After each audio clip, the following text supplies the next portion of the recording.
संगीत धीरे धीरे गूंजता है। कैमरा स्लो मोशन में अभीरा के चेहरे पर जूम करता है। अभीरा ने अपनी चूड़ियां तोड़ दी। टूटती चूड़ियों की खनक मानो उसकी आत्मा का दर्द बयां कर रही थी।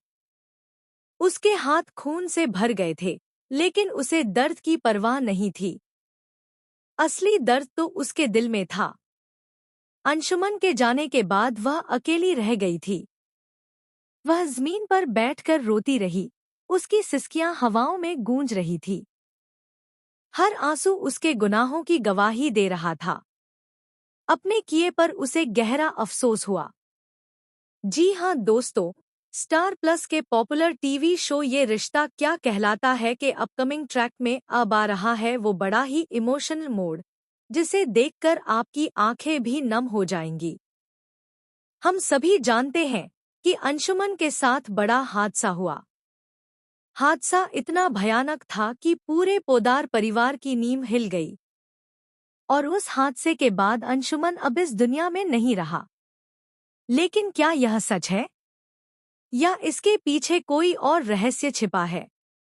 आप देखेंगे कि अभीरा अपने स्पेशल स्पॉट पर अकेली आती है। वही जगह जहां कुछ समय पहले वह अंशुमन के साथ आई थी। जब उसने अरमान का सामान चलाया था, जब दोनों ने हंसी मजाक किया था, जब सपनों की बातें की थी। लेकिन अब वही जगह सुनसान थी। वहां सिर्फ हवा थी, जो अंशुमन की यादों को उसके चारों ओर फैला रही थी। अभीरा खामोश खड़ी रही। अचानक उसे अंशुमन की हंसी सुनाई दी। उसने मुड़कर देखा, लेकिन वहां कोई नहीं था। यह उसकी तन्हाई थी, जो उसे धोखा दे रही थी। उसके दिल में एक ही सवाल था, क्यों? क्यों अंशुमन को उससे छीन लिया गया? अभीरा को इस बात का बेहद अफसोस था। उसने पूरी कोशिश की थी अंशुमन को बचाने की, लेकिन किस्मत के आगे वह बेबस हो गई। हादसे के दिन की याद उसके ज़हन में बार बार ताज़ा हो रही थी।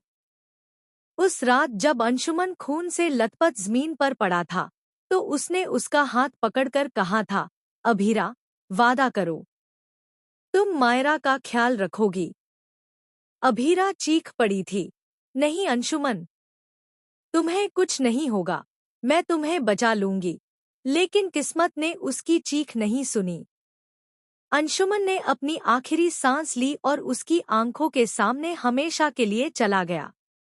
अब उसी जगह खड़े होकर अभीरा फूट फूट कर रो पड़ी।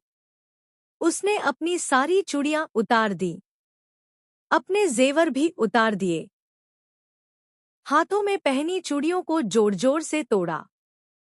चूड़ियों के टूटने की आवाज सुनसान रात में गूंज रही थी, और हर आवाज उसके दिल के टुकड़े टुकड़े कर रही थी।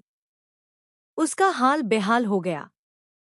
उसके चेहरे पर आंसू की लकीरें और आंखों में खोखलापन साफ झलक रहा था। अभीरा खुद को दोषी मान रही थी। उसने कहा, अगर मैंने अंशुमन की बात मानी होती, अगर मैं उसे अकेला न छोड़ती, तो आज वो जिंदा होता। उसके मन में सवाल था, क्या उसकी वजह से ही अंशुमन की मौत हुई? अभीरा कहती है, अंशुमन की वजह से ही मुझे मायरा मिली। मायरा ने मुझे अपनी माँ तक स्वीकार किया। उसने मुझे माँ बुलाया, वो रिश्ता दिया जिसकी मुझे हमेशा चाह थी। लेकिन उसी अंशुमन से मैंने शादी का वादा किया था, और मैं वो वादा पूरा नहीं कर पाई। उसने अपनी हथेलियों को आसमान की ओर उठाकर चीखते हुए कहा, क्यों भगवान? क्यों मुझसे सब छीन लिया? क्यों मेरी खुशियां बर्बाद कर दी? कैमरा आसमान की ओर घूमता है, बिजली चमकती है। लेकिन दोस्तों, असली ट्विस्ट तो अभी बाकी है। जब अभीरा वहां बैठी रो रही थी, तभी पीछे से किसी के कदमों की आहट आई। वह चौंकी, उसने पीछे मुड़कर देखा, और उसका दिल थम गया। सामने वही सिलहूट खड़ा था, बिल्कुल अंशुमन की तरह। उसने कांपती आवाज